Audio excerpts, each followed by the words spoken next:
Pay স্কেলের যে সুপারিশ জমা দেওয়ার কথা রয়েছে সেই সুপারিশ জমা দেওয়া নিয়ে আজকে খুবই গুরুত্বপূর্ণ একটি আপডেট জানাবো এবং পে স্কেল কবে নাগাদ কার্যকর হতে পারে সেটাও জানিয়ে দেওয়ার চেষ্টা করবো। তাই সম্পূর্ণ ভিডিওটি প্রথম থেকে শেষ পর্যন্ত খুবই মনোযোগ সহকারে দেখেন, খুবই গুরুত্বপূর্ণ ভিডিও।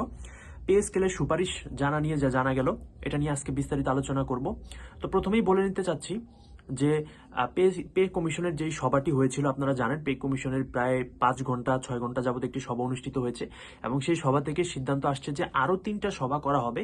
মোটামুটি রিপোর্ট তৈরি, তবে আরো 3টা সভা হচ্ছে তারা করার পরে এই রিপোর্টটা হচ্ছে তারা 3টা ধাপে হচ্ছে এটা জমা দিবে। তারপর উপদেষ্টারা সিদ্ধান্ত নিবে যে কবে নাগাদ হচ্ছে গেজেটটা প্রকাশ পাবে।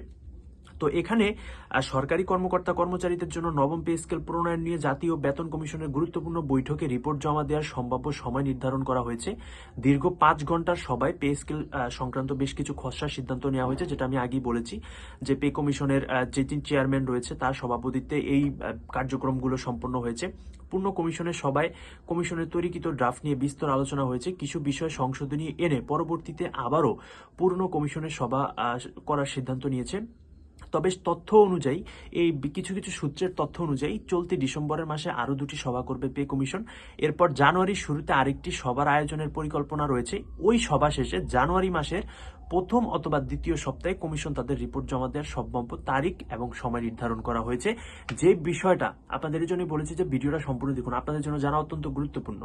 অর্থাৎ জানুয়ারি মাসের প্রথম অথবা দ্বিতীয় সপ্তাহে পে কমিশন তাদের রিপোর্ট জমা দিবে। অর্থাৎ গতকালকে যেই সভাটা হয়েছে এই সভার পরেও আরো 3টা সভা তারা করবে এবং এই 3টা সভার পরে হচ্ছে তারা হচ্ছে এটা জমা দিবে এবং এখানে কিছু খসড়া তৈরি করেছে যেগুলোর হচ্ছে সিদ্ধান্ত নেওয়ার পরে হচ্ছে এটা পে কমিশন 3টা ধাপে হচ্ছে জমা দিবে। লাস্টের ধাপে উপদেষ্টা পরিষদে জমা দিবে এবং উপদেষ্টারা সিদ্ধান্ত নিবে কবে গ্যাজেট প্রকাশ করা হবে।